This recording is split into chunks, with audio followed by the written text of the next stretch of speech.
ખેડા જિલ્લાના નડિયાદ ખાતે પાટીદાર સમાજની મહત્વપૂર્ણ સંકલન બેઠક યોજાઈ। આ બેઠક વડોદરામાં સરદાર ધામ નવનિર્મિત સંકુલના લોકાર્પણ સમારોહને સફળ બનાવવા માટે યોજાઈ હતી। આગામી 11 મે 2026 સોમવારના રોજ વડાપ્રધાન નરેન્દ્ર મોદીના હસ્તે 150 કરોડના ખર્ચે નિર્મિત અર્ધતન ડોક્ટર દુષ્યંત એન્ડ દક્ષા પટેલ સંકુલનું લોકાર્પણ થવાનું છે। તો આ ઐતિહાસિક કાર્યક્રમમાં મધ્ય ગુજરાતમાંથી વધુમાં વધુ લોકો જોડાય તે હેતુથી નડિયાદમાં આયોજનની વિસ્તૃત ચર્ચા કરવામાં આવી। યુવા સંગઠન અને જીપીબીઓ મધ્ય ગુજરાત ઝોન દ્વારા આયોજિત આ બેઠક નડિયાદની પીપલક ચોકડી પાસે આવેલી ચરોતર મોટી 27 લેવા પાટીદાર સમાજવાડી ખાતે યોજાઈ હતી। આગામી 11મી તારીખે વડોદરા ખાતે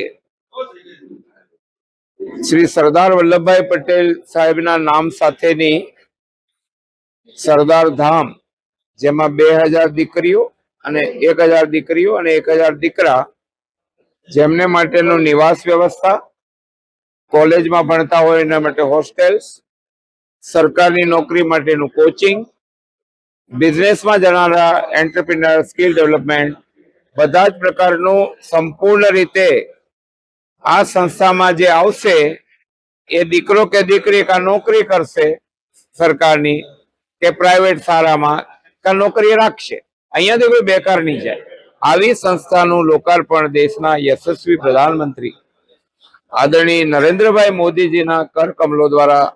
11 તારીખે થઈ રહ્યું છે અને સમસ્ત પાટીદાર સમાજ,